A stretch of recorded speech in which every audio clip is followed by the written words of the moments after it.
My daughter-in-law called me a burden. Then I revealed my $5 million. When my husband died, my daughter-in-law called me a burden and kicked me out.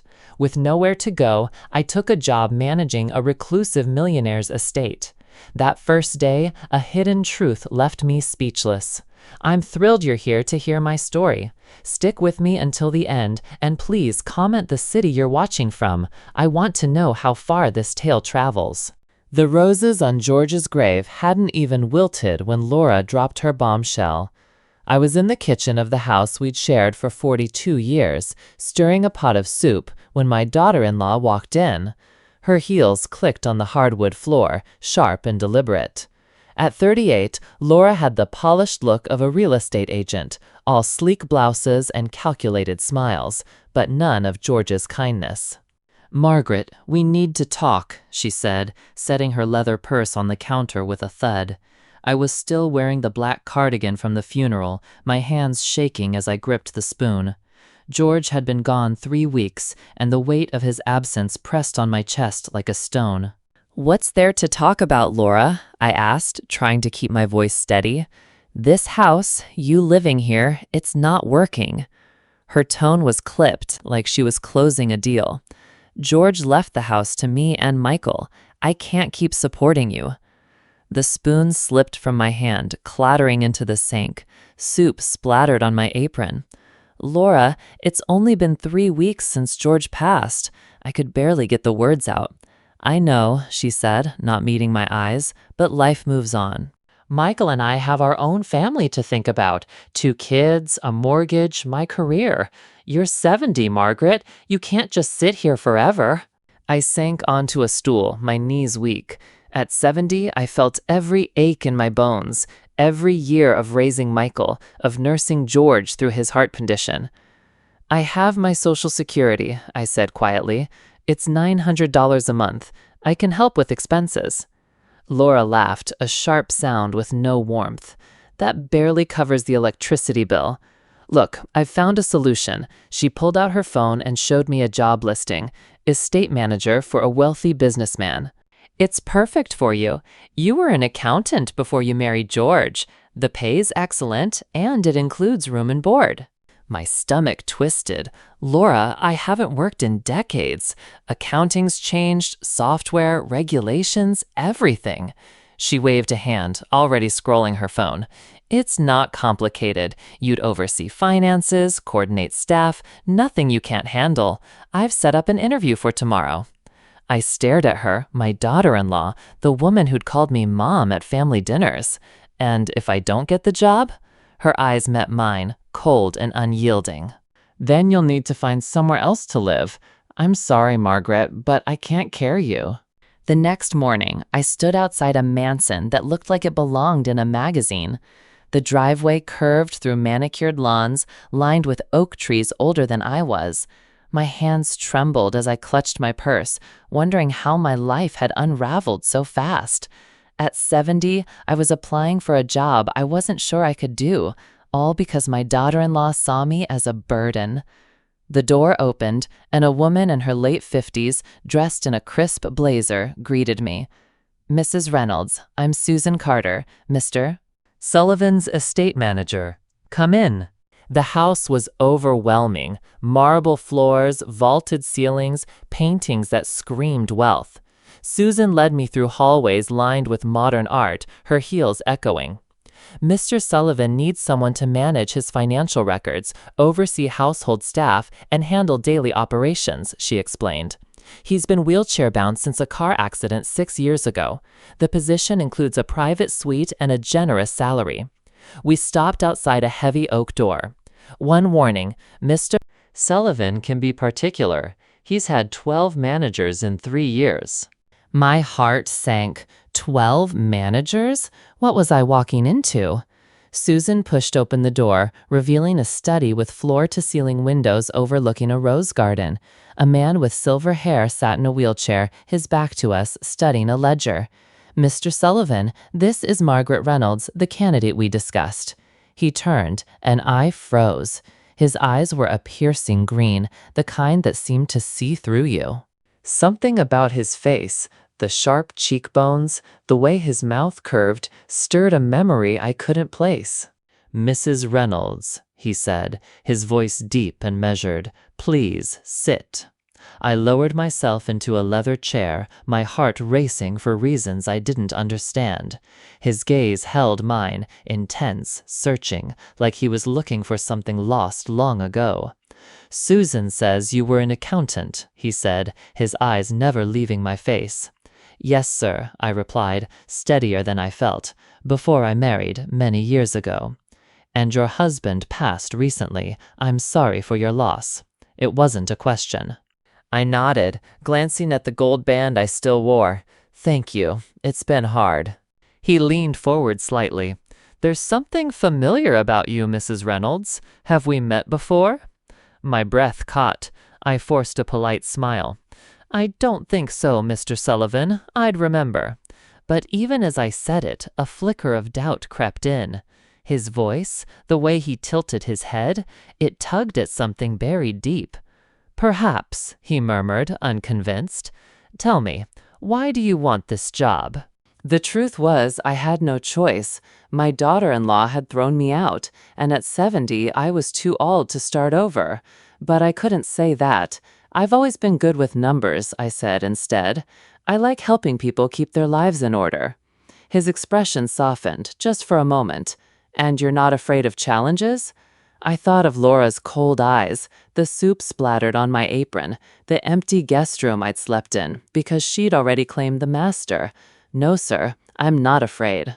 Charles nodded. "Susan, give us a moment." After she left, he wheeled closer. "I'm not easy to work for, Margaret. I'm particular, impatient, and I don't tolerate mistakes. But if you take this job, you'll be treated fairly and paid well, very well." He named a salary that made my head spin, more than George ever earned in his best year. "I need someone I can trust, someone who won't gossip or treat me like I'm helpless. Can you be that person?" I looked into those green eyes, feeling that strange tug again. "Yes, Mr. Sullivan, I can." He extended his hand, and when our fingers touched, a spark ran through me, sharp and inexplicable. "Welcome to my home, Margaret." The way he said my name, soft and almost wistful, made my chest tighten. I pulled my hand back, telling myself I was imagining things. I was a widow, a grandmother. I had no business feeling anything for this man. Susan showed me to my quarters, a suite bigger than my old apartment. It had a 4-poster bed, a sitting area with velvet chairs, and a bathroom with marble counters. But as I unpacked my suitcase, the reality hit me. At 70, I was essentially a hired servant, living in a stranger's house because my family didn't want me. That night, I lay awake, staring at the ceiling, wondering how I'd survive this. The first week was exhausting. Charles was as demanding as Susan warned. He wanted his financial reports organized by 8 a.m., his mails sorted alphabetically, his meetings scheduled to the minute. If I made an error, his sharp tongue cut deep. But there were moments, quiet moments, when I'd catch him watching me, his green eyes softening, like he was trying to solve a puzzle. On Friday, as I arranged his desk, he said, "Margaret, that's an unusual name." "Family name?" I paused, adjusting a ledger. "My aunt's name. She was from Virginia." "Where did you grow up?" he asked, his tone casual but his eyes intense. "Around," I said vaguely, my hands unsteady. "My childhood was a blur of small towns, my father's job hopping to dodge debts. I didn't like talking about it." That afternoon, while Charles met with his lawyer, I unpacked the last of my boxes. Among the clothes and books was a small wooden box I hadn't opened in years. Inside were mementos from my life before George, photos, letters, a silver watch with an inscription. I opened the watch and my heart stopped. Engraved on the back were the words, "To Maggie, forever yours, Charlie." My hands shook as I stared at it, memories flooding back. Charlie Sullivan, the boy who'd loved jazz and late-night drives, who'd promised to marry me after he made his fortune. Charlie, who'd left me 50 years ago with a kiss and a vow to return. I looked at the watch, then at the study door where Charles sat. Could it be him? The silver watch felt heavy in my hand, its inscription burning into my memory. To Maggie, forever yours, Charlie. I sat on the edge of my bed, staring at it, my mind racing back 50 years. Charlie Sullivan, with his easy laugh and green eyes that sparkled under the streetlights of our small town. We'd been 20, head over heels, dreaming of a future together. He'd given me that watch the night before he left for Chicago, promising to build a life big enough for both of us. "Wait for me, Maggie," he'd said, his voice thick with hope. 2 years and I'll be back with a ring to match. I'd believed him. God help me, I'd believed every word. But 2 years turned into 3, then 5. His letters dwindled, each one shorter, more distant, until they stopped altogether. I'd heard whispers he'd struck it rich in real estate, but by then I'd met George, steady and kind, who loved me without needing to chase grand dreams. I'd married George 6 months before Charlie sent a final letter, one I never opened, too afraid of what it might say. I'd buried it with the watch, with the photos, with the life I'd left behind. Now sitting in this mansion, I wondered if the man downstairs, Charles Sullivan, was my Charlie. I opened the wooden box again, pulling out a faded photo album I hadn't touched in decades. The cover was worn, the leather cracked at the edges. Inside were snapshots of my youth, before marriage, before motherhood, before the careful life I'd built with George. I flipped past pictures of my parents, my old accounting office, my high school prom. Then, on page 10, my breath caught. There I was, 20 years old, in a blue sundress I'd bought on sale, laughing at something the camera didn't catch, and beside me, his arm around my shoulders, was a young man with dark hair and those same green eyes, Charlie Sullivan, smiling like the world was his to conquer. My hands shook so badly I nearly dropped the album. The resemblance was unmistakable, the sharp cheekbones, the way his mouth quirked when he smiled. But the Charlie in the photo was vibrant, full of fire, not the reserved, sharp-tongued man in the wheelchair. What had happened to him? What had turned my Charlie into Charles Sullivan, a man who'd gone through 12 estate managers in 3 years? I turned the page, finding more memories. Charlie and me at the county fair, sharing a caramel apple. Charlie teaching me to drive stick shift in his beat-up Chevy, laughing when I stalled it for the 10th time. Charlie and me by the river, my head on his chest, believing love could outlast anything. The last photo was from the day he left. We stood on a bus station platform, his duffel bag at his feet. I was clinging to him, tears in my eyes, while he held my face, promising he'd be back. "I'm going to make something of myself, Maggie," he'd said. "I'm going to build us a castle, and I'll come back for you. Will you wait?" I'd nodded, too choked up to speak. But he hadn't come back, not until now, when fate had thrown us together in the most impossible way. Tucked behind the photo was a letter, its envelope yellowed with age. I pulled it out, my fingers trembling. The handwriting was his, bold, confident, the same scrawl that used to make my heart race. "My dearest Maggie," it began. "I've done it. I've made my fortune, just like I promised. I'm coming home next month to start our life together. I've bought a house, our house, and I can't wait to see you in it as my wife. All my love, Charlie." The letter was dated a month after my wedding to George. I pressed it to my chest, tears welling up. He'd kept his promise. He'd come back for me. I'd just already built a life with someone else. A knock on my door startled me. I shoved the album and letter under my pillow, wiping my eyes. "Come in," I called, my voice shaky. Susan entered, her expression tight. "Mrs. Reynolds, Mr. Sullivan is asking for you. He's in the study, and he seems upset." I smoothed my skirt, trying to steady my breathing. Did he know? Had he recognized me too?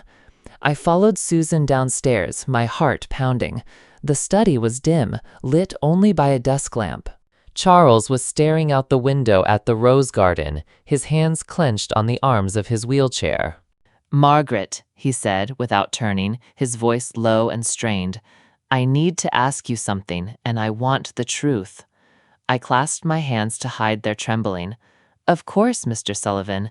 He turned his chair, and his eyes locked onto mine, raw and unguarded.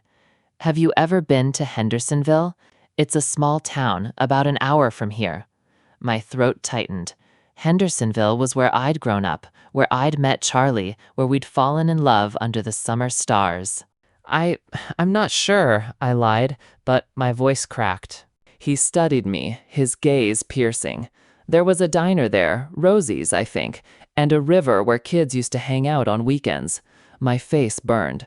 Rosie's Diner, where Charlie bought me milkshakes and told me stories about his big plans. The river where he'd kissed me for the first time, the water glittering under the moonlight. Mr. Sullivan, I said, my voice barely steady, I think you're mistaking me for someone else. But his eyes told me he wasn't mistaken at all. The cold control I'd seen in him was gone, replaced by something vulnerable, something that looked like the boy I'd loved. Perhaps, he said softly, but his gaze held mine. As I turned to leave, he murmured, Blue sundress. You always looked radiant in blue. My knees nearly gave out. I didn't sleep that night. Every time I closed my eyes, I saw Charlie's young face in those photos, heard his voice promising to build us a castle, and downstairs, Charles Sullivan was probably awake too, piecing together the same memories that were tearing me apart. By morning, I knew I couldn't keep pretending. The truth was eating me alive, and Charles was remembering more every day. Better to face it now than let it destroy us both. I found him in the dining room, reading financial reports. The morning light caught the silver in his hair, and for a moment I saw both versions of him, the dreamer I'd loved and the guarded man he'd become. Good morning, Mr. Sullivan, I said, setting his coffee down exactly as he liked it. My hands were steady, surprisingly. Margaret, he looked up, his green eyes tired. Did you sleep well?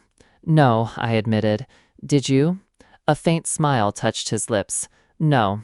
I kept thinking about blue sundresses and milkshakes at Rosie's. My breath hitched. There was no point denying it anymore.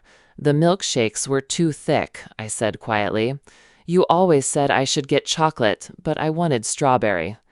Charles closed his eyes, and when he opened them, they were bright with tears.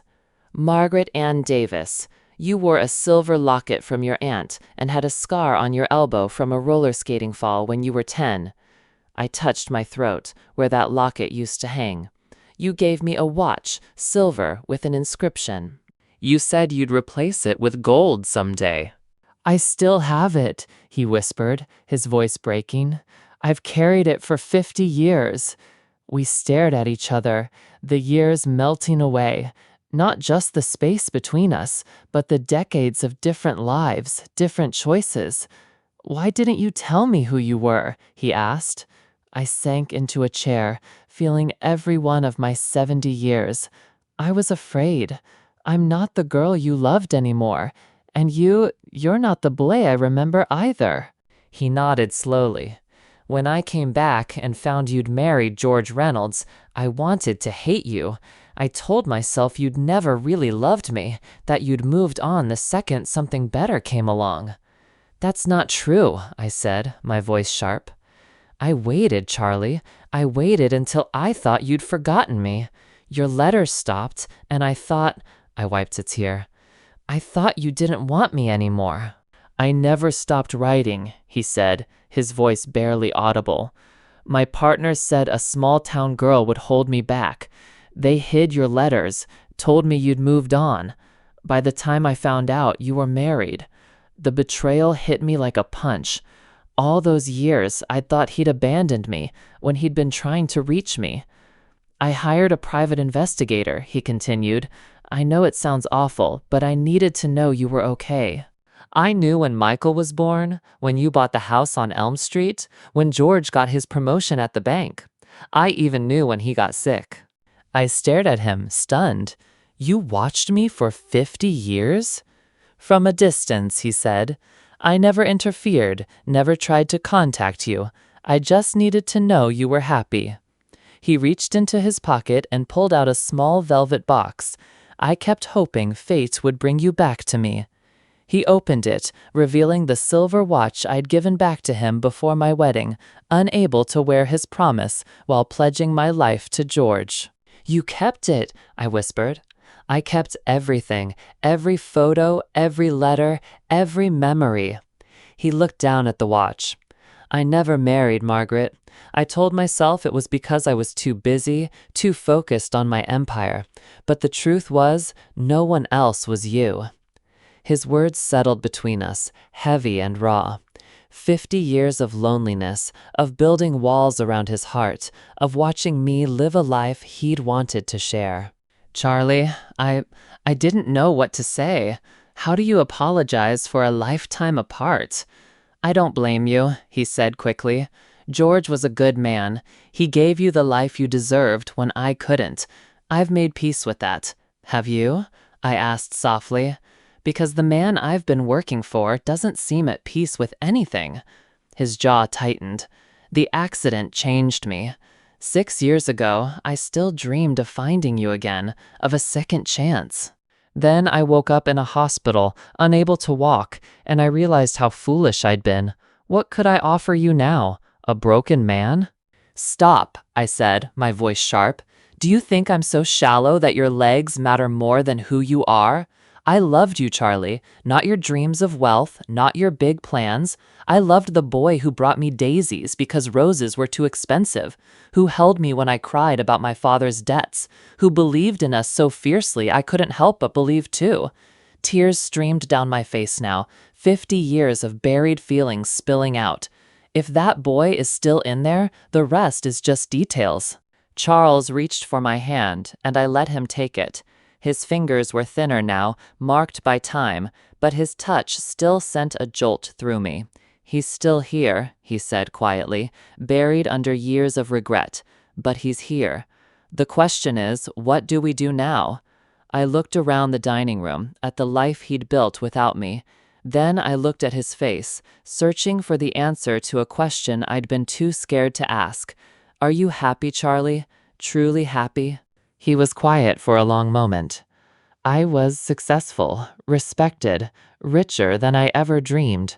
But happy? No, not since I left you at that bus station. I swallowed hard. Maybe it's time we stop punishing ourselves for choices we made when we were kids. Maybe it's time to see what we could build now. He brought my hand to his lips, kissing it gently. Would you try, Margaret?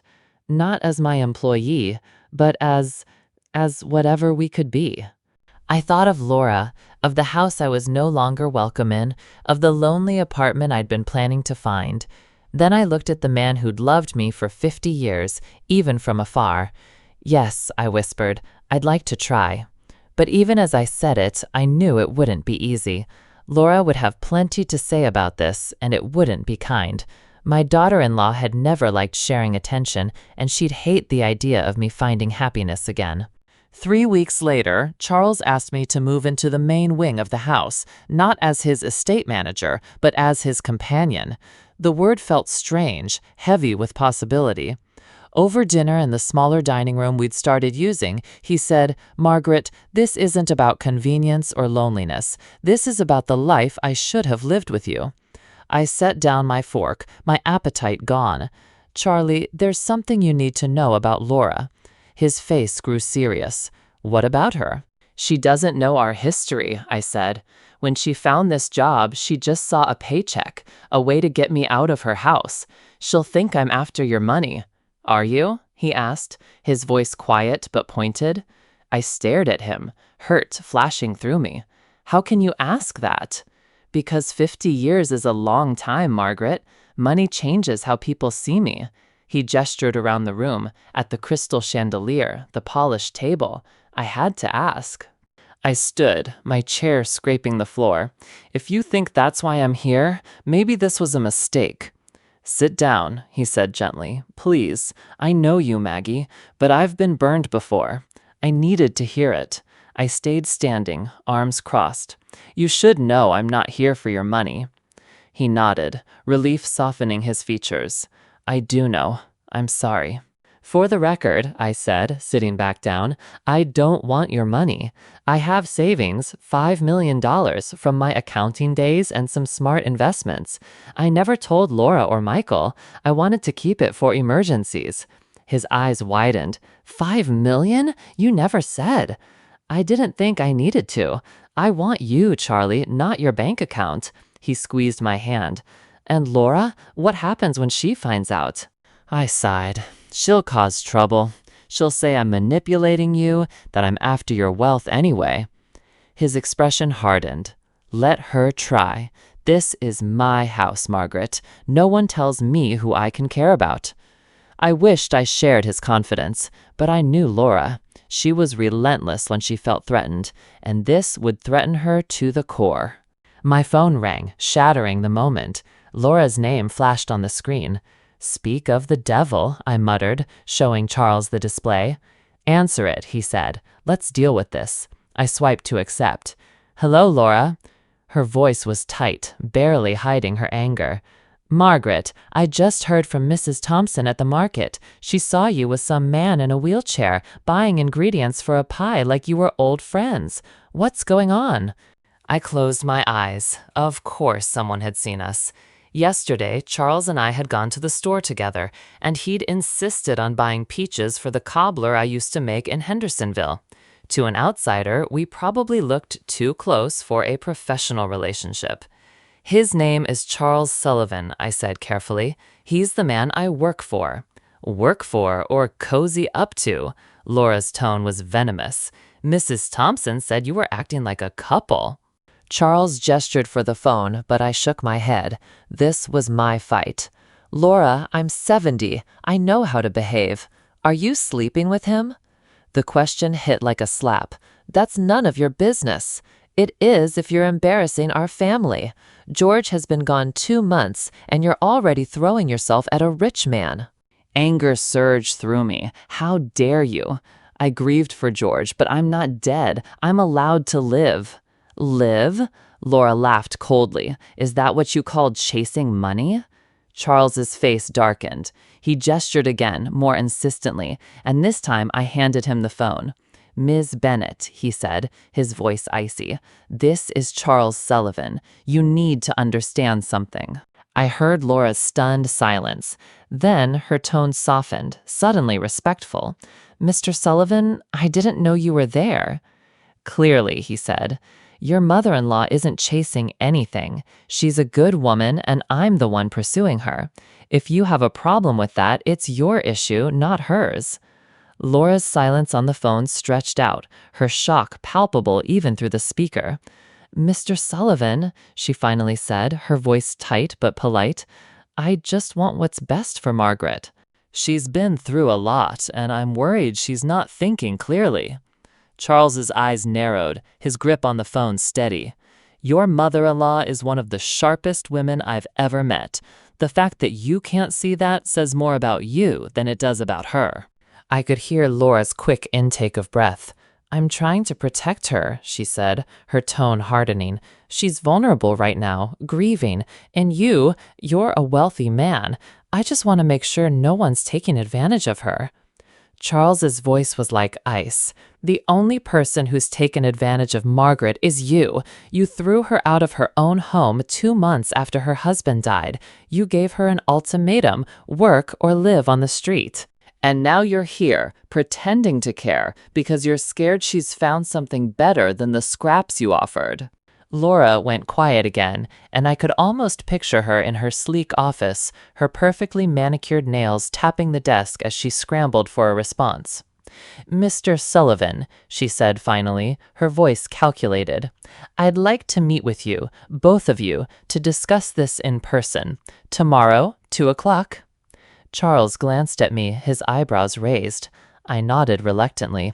Better to face her now than let her plot behind my back. Fine, he said. 2 o'clock. Don't be late. Laura hung up without another word. Charles handed me the phone, his jaw tight. That went about as well as I expected. I sank into my chair, exhaustion washing over me. She's going to try to tear us apart. She'll say I manipulated you, that I planned this whole thing. He reached across the table, his hand finding mine. Let her try, Margaret. I didn't build a real estate empire by being easily swayed, and I don't let anyone tell me who I can love. His words warmed me, but I knew Laura. She'd come armed with accusations, ready to paint me as a scheming widow, preying on a lonely man. That night I lay in bed, staring at the ceiling, dreading the confrontation. Laura would question my motives, my timing, my right to happiness. But as I drifted off, Charles's voice echoed in my mind. The only thing that scares me is losing you again. Tomorrow, I'd find out if he meant it. Laura arrived at exactly 2 o'clock, stepping out of her car in a tailored navy suit, like she was walking into a boardroom instead of my new home. From the window, I watched her smooth her skirt, check her reflection in the side mirror, her movements precise, calculated. She looked like a woman ready for battle. Charles had insisted we meet in his office, not the cozy sitting room. If she wants to treat this like a negotiation, he'd said, we'll meet her on those terms. Susan showed Laura in, and my stomach twisted as her eyes swept the office. The mahogany desk, the leather-bound books, the abstract sculpture in the corner that probably cost more than her car. I could see the greed flickering in her gaze, the way she tallied up Charles's wealth. Mr. Sullivan, she said, extending her hand with a practiced smile. Thank you for meeting me. Charles shook her hand briefly, his face unreadable. Miss Bennet, have a seat. Laura settled into a chair across from his desk, crossing her legs, her hands folded neatly in her lap. She looked every bit the successful real estate agent, polished, confident, charming. But I saw the tension in her shoulders, the slight tremor in her fingers. I'm here because I'm concerned about Margaret, she began, her voice dripping with false warmth. She's been through so much, and I'm worried she's making choices based on emotion, not reason. What choices would those be? Charles asked, his tone mild but sharp underneath. Laura glanced at me, then back at him. This arrangement, for one. It's unusual for an estate manager to live in the main wing of the house. It raises questions about your relationship. What kind of questions? Charles leaned forward slightly, his eyes locked on hers. Laura shifted, but her smile didn't falter. Questions about boundaries, about professionalism. Mr. Sullivan, I'm sure you're a fine man, but Margaret's grieving. She's financially unstable, and she might be mistaking gratitude for something else. My cheeks burned. Laura, that's enough, I said, my voice sharper than I intended. It's okay, Margaret, Charles said, his gaze still on Laura. I'd like to hear what Miss Bennet has to say. Laura's confidence grew, her eyes glinting. I'm saying Margaret's always been impressionable. She sees the good in people, sometimes to a fault. In her current state, she might not realize the implications of this situation. Implications like what? Charles asked, his voice dangerously calm. Laura leaned forward, her tone softening, as if she were confiding a secret. The optics, for one. A widow moving in with a wealthy man so soon after her husband's death, it doesn't look good. And then there's the future. What happens when this ends? Will Margaret be left with nothing, starting over again? Charles leaned back, his fingers steepled. Interesting points. So, Miss Bennet, what do you think is best for your mother-in-law? Laura's eyes lit up, sensing an opening. She should come home, to her family, where she can grieve properly and make clear-headed decisions. Home? Charles's voice was quiet, cutting. You mean the house you inherited from George? The one you told her to leave? Laura flushed, but she recovered quickly. That was a misunderstanding. I was grieving too. Of course she's welcome back. For how long? Charles pressed. Until you decide she's a burden again? Until you need the space for your own family? Laura's composure slipped, her eyes narrowing. Mr. Sullivan, you don't understand family dynamics. I understand perfectly, he said, his voice like steel. You threw Margaret out 2 months after her husband of 42 years died. You told her to work or live on the street, and now you're here because you're scared she's found a life you can't control. Laura's face went red. That's not. I was helping her be independent. By making her homeless? Charles's words were soft but devastating. She had options, Laura stammered. She could have found an apartment. With $900 a month? Charles said. The average rent here is $1,300 for a one-bedroom. She'd be $400 short every month, not counting food or medical costs. Were you okay with her living in poverty just to avoid inconveniencing you? Laura's mouth opened, then closed, her confidence crumbling. I watched, a mix of satisfaction and sorrow twisting in my chest. Satisfaction because someone was finally holding Laura accountable. Sorrow because it wasn't her conscience doing it. Laura, I said, unable to stay silent, I worked double shifts to pay for Michael's college. I cared for George through his heart surgeries, never asking for help. I babysat your kids every weekend, never expecting a dime. All I asked was a place to grieve, and you called me a burden. You were suffocating me, Laura snapped, her mask falling away. Always hovering, always offering advice, making me feel like I wasn't enough for Michael or the kids. So you threw me out, I said quietly. You thought that was easier than talking to me. The silence was heavy, Laura's eyes darting between us. Charles spoke, his voice cold. Miss Bennet, I think we're done here. Wait, Laura said, desperation creeping in. You don't know what you're getting into. Margaret, she'll want more. Marriage, security, a piece of your fortune. Charles's expression didn't change. And if she does, what if I want to give her those things? Laura froze. What are you saying? Charles opened his desk drawer and pulled out the velvet box with the silver watch. Margaret and I have a history that goes back before your father-in-law, before you, before everything you think you know about her. We loved each other, deeply, 50 years ago. Circumstances pulled us apart, but they didn't erase what we felt. Now we have a chance to see if it's still real. Laura stared at the box, her face pale. What kind of history? The kind that lasts, Charles said simply. We were going to marry, build a life together. I left to make my fortune, and by the time I came back, she'd married George. Laura turned to me, her eyes blazing. You knew who he was when you took this job, didn't you? You planned this. No, I said firmly. I had no idea Charlie was here. I thought he was long gone, married, dead, or halfway across the world. The last thing I expected was to find him in this house. Charlie, Laura's voice dripped with scorn. You call him Charlie? That's my name, Charles said calmly. Charles is for business. Charlie is for the people I love. Laura stood, her chair scraping the floor. This is ridiculous. You think you can just pick up where you left off 50 years ago? You think you can erase a lifetime? We're not erasing anything, I said. We're building something new. What about George? Laura's voice cracked. What about your marriage, your family? George was a good man, and I loved him, I said, but Charlie was my first love. Some things don't end. Laura's eyes flashed with panic. He's using you, Margaret. He's lonely, stuck in that chair, and you're convenient. When he's done with you, you'll be back on the street.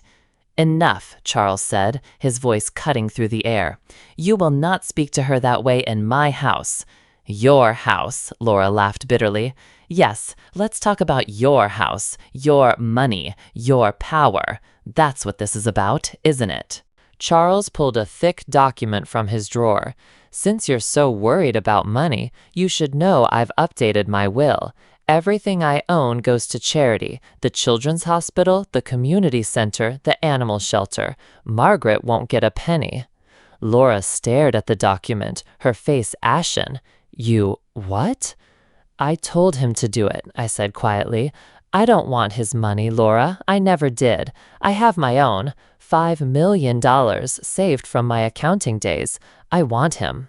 Laura's expression collapsed, like a house of cards folding in on itself. For a moment, she looked like the young woman who'd cried in my arms when Michael proposed, vulnerable and lost. Then her mask snapped back, colder than ever. Fine, she said, her voice like ice. Throw your life away on some fantasy from 50 years ago, but don't expect me to pick up the pieces when it falls apart. She turned and stormed out, the door slamming behind her. Charles and I sat in silence, the sound of her car fading into the distance. Finally, he took my hand. Are you okay? I tested the question, prodding my emotions like a bruise. My daughter-in-law had just disowned me, called me a gold digger, a fool. But for the first time in months, I felt unburdened.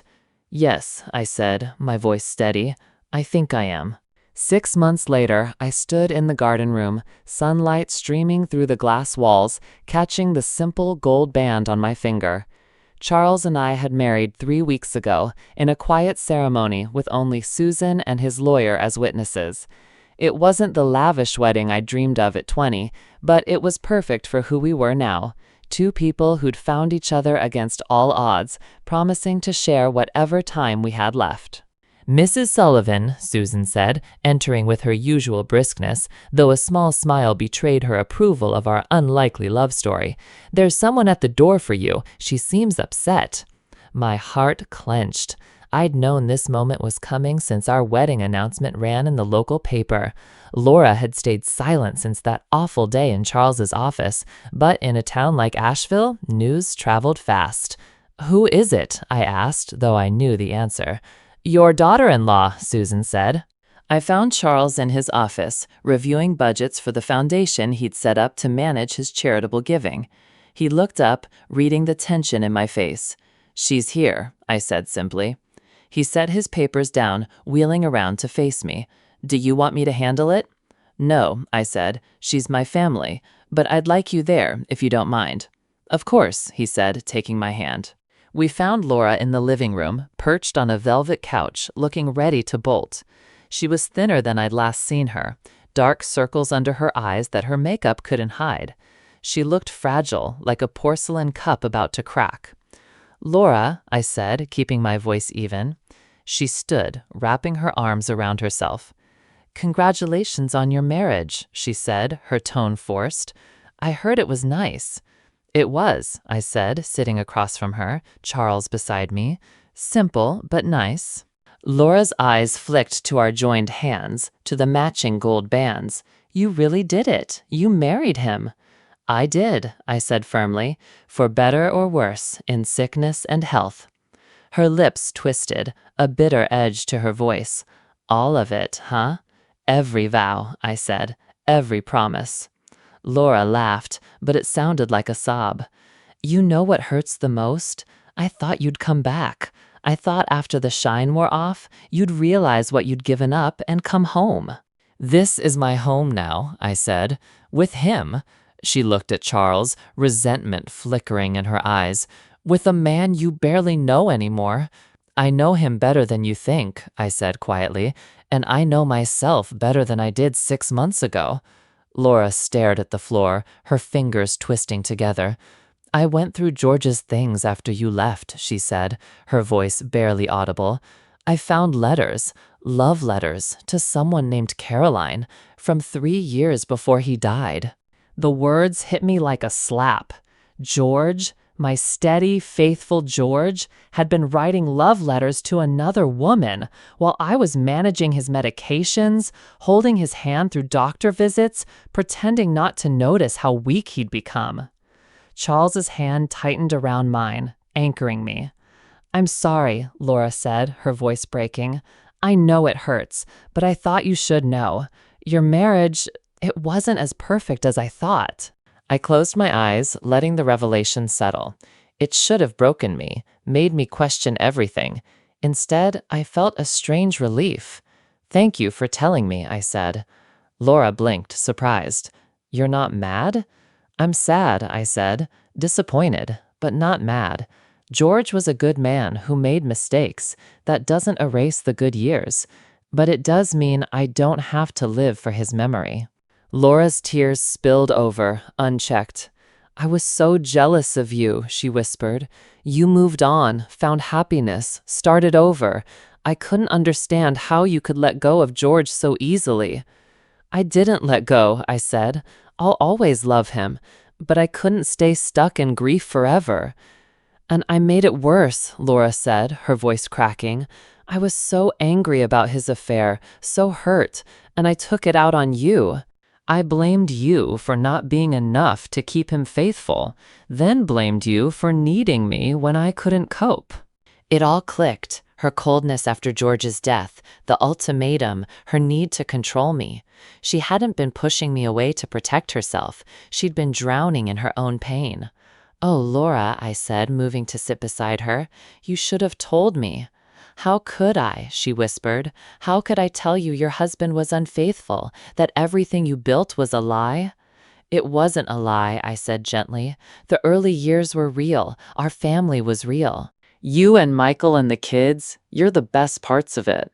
Laura leaned against me, and for the first time in months, she felt like family again, not a stranger in a familiar face.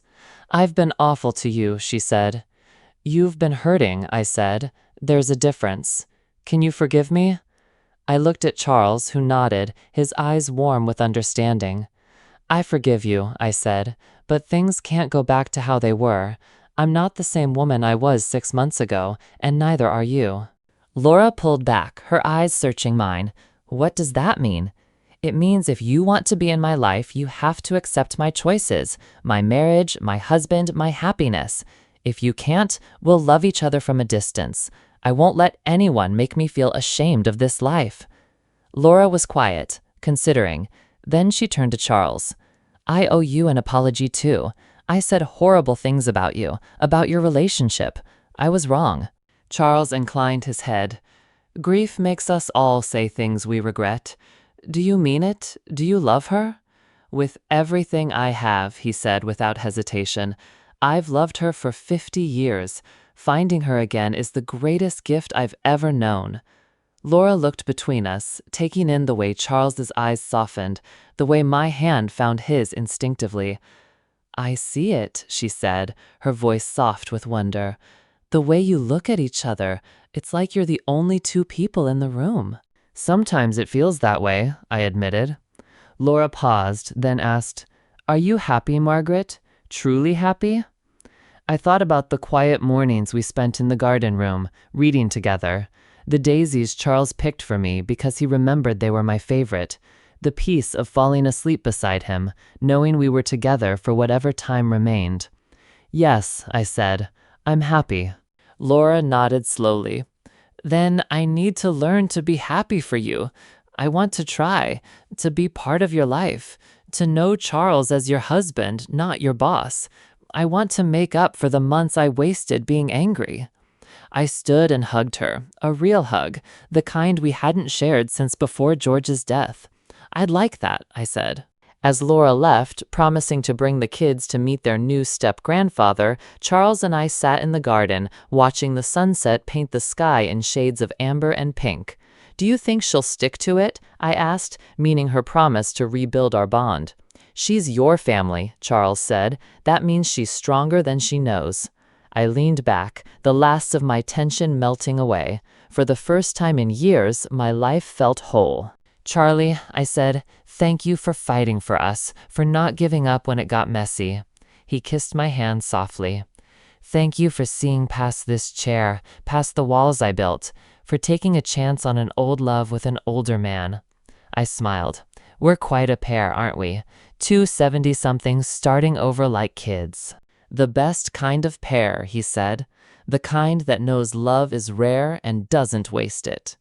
As the stars emerged, I thought about my journey, losing George, being cast out by Laura, the fear of starting over with nothing but my pride and my memories. Sometimes you have to lose everything to find what you've been searching for. Sometimes the love you thought was gone has just been waiting for you to come home. Now I want to hear from you. What would you do in my shoes? Have you ever faced a family betrayal or found a second chance at love? Share your thoughts below, and don't forget to tell me your city. Check out 2 more stories on the final screen. They'll surprise you. Thank you for staying with me.